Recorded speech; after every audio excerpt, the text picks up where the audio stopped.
same. Played 2 carries to both of them, now going on to a bit more of that facilitation duty in that top side. That Sion, that Gragas, very, very important in regards to keeping their carry safe and providing a front line. Be there forever as they both have some biscuits. You like biscuits? Beishang just hates his Krugs. He's just bot lane permanently.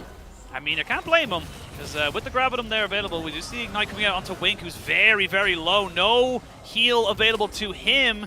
Still feeling confident to move forward onto this, though, as Beishang trying to jump onto UZI, flashes in. I don't know if that was the best call whatsoever. He's going to flash in on top of him, try and take down the UZI carry, but it's going to be the Elise coming down.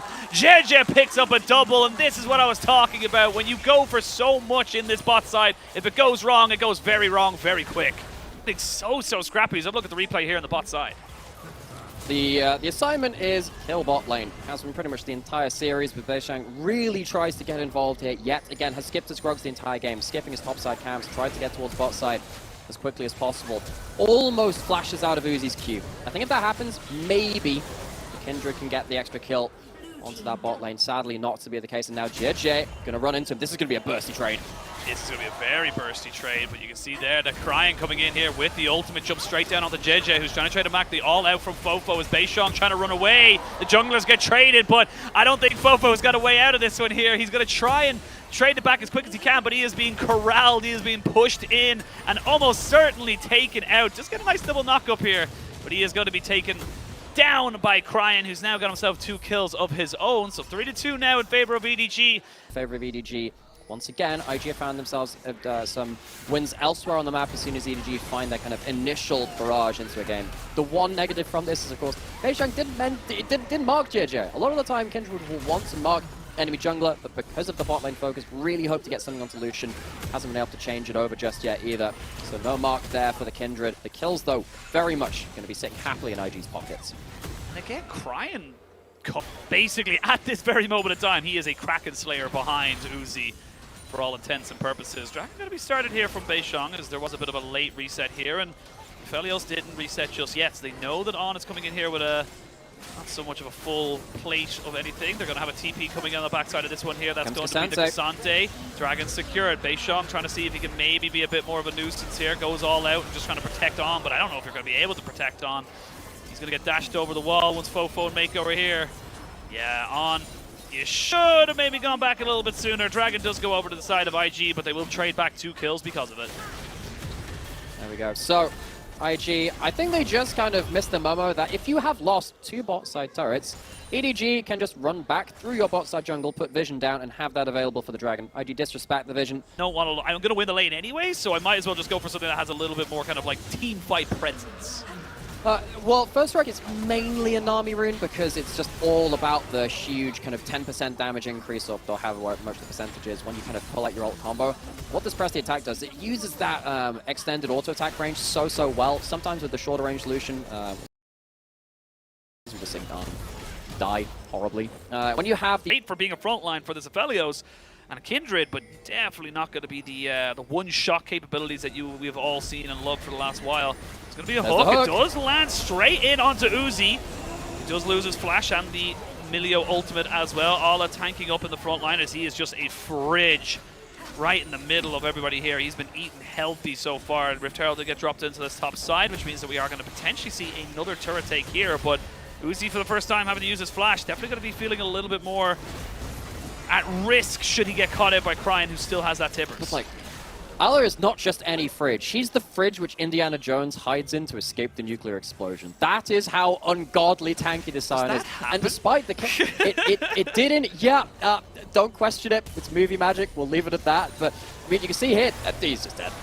Oh, is he? Yes, he is. Mako picked up that kill there with the Milio, and they're going straight onto On. No way in hell that he can flash away from that engage, and that is the power of the Kasante. Once you're caught, you are dead, and that could be a Baron straight off spawn. 20 minutes as Ala just kind of plays Teep away. The 2 tanky members, how are you going to burn down them?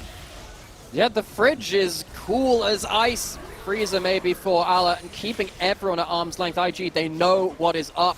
They do have the Kindred ultimate to maybe make a Baron smite steal play, but it's so difficult to get into the pit with Ala playing blocker.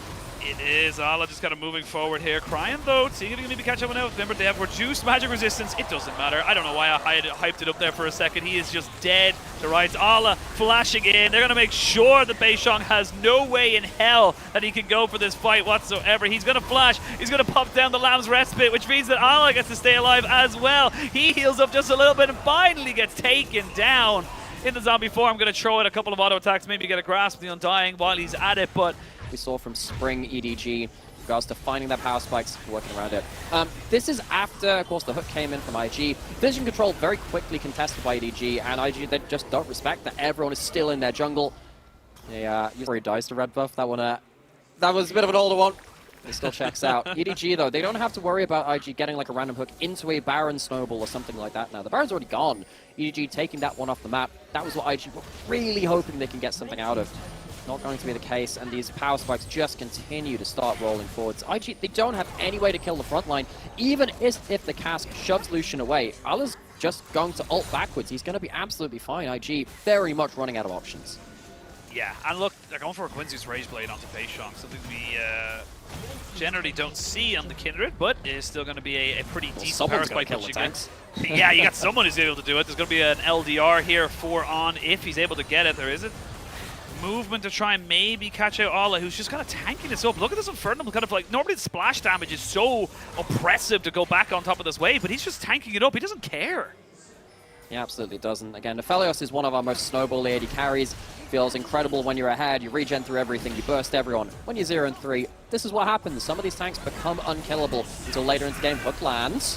Yeah, but I don't know if he's going to be able to get anything else. The Spider gets himself a little bit more than he can chew, and that's going to be a kill. The turret plate, and they're going to try and jump straight back in on top of this. Beishang does not even have his ultimate to use. The Crying goes golden, On goes down, and EDG going in for the win. They're going to be able to take down everybody on the side of IG except for Crying. 2-1-0 and an incredible game too, but this one is just not able to do it. Even the TP from Fofo just to make sure that this Nexus turret stays alive for long enough. They're even going to keep the Demolish for this second turret as well. That's going to be the game, the series, and EDG with UZI will start off their campaign with their new AD carry with a series win. It's actually going to be a bit of a fight on the Nexus. Minions will help the deal though. EDG, they lose a game, but they do not lose the war. UZI's return ends in a victory in the series.